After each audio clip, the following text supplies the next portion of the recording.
What's up, guys? Welcome back to Go to Coasters, and today's coaster review is of Orion at Kings Island. No, I haven't done a coaster review in a while, but we're right back to it, and I'm going to try to start doing them a little bit more often. So here we go. So Orion is a Giga coaster. Yes, it is a Giga coaster. I know it is at 200. It stands at 289 feet, but it is classified as a Giga coaster because it has a 300-foot drop. So Giga coaster, anything over 300 feet.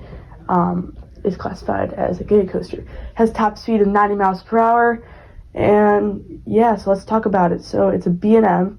It was built in 2020, so it's fairly new. It's the newest B&M Giga, and honestly, great ride. My second favorite at the park. My favorite is Diamondback, but you know, I'm gonna do a review on that later. But obviously, this ride is still amazing. Kings Island has a stacked lineup, so let's get into the layout. So this ride starts off with, you know, you're pretty much right to the lift.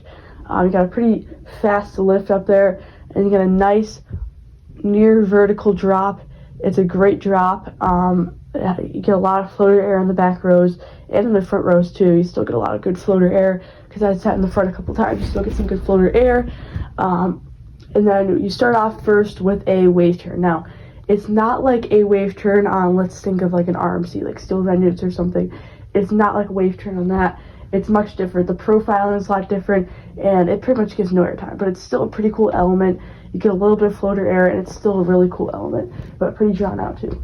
After that, you got a huge turnaround. Not very much force is there, but still a good element. You can see like back to the park. You can see the edge of the beast, you know, over there. And then you go into a very nice Camelback hill. Gives probably the best airtime on the ride. It reminds me a lot of those B&M hyper airtime hills. Diamondback over on the other side of the park.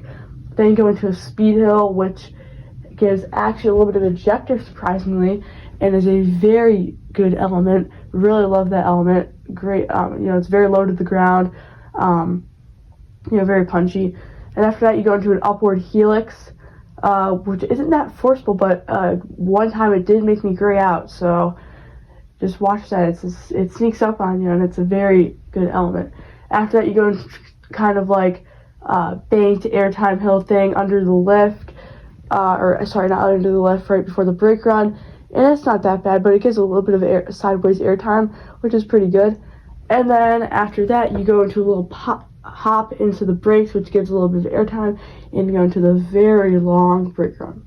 So that's pretty much the layout. So, you know, not the longest ride, but still got a lot of good elements, and it's still a pretty decently long ride.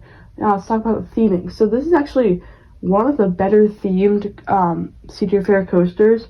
And then, you know, Mystic Timbers also in the Kings Island has a ton of good theming too, but I think it's actually its better theming. It's got a good space theme, so there's a lot of theming in the queue. Got a whole building which is like space stuff and stuff from old rides at Kings Island. So I think that's really good. When I've gone to the park, it's had no more than a 30-minute wait, but on crowded days, it can definitely get more than an hour. It is one of the most popular rides at Kings Island. So that is my full review of Orion at Kings Island. Thank you for watching, and I'll see you guys next time.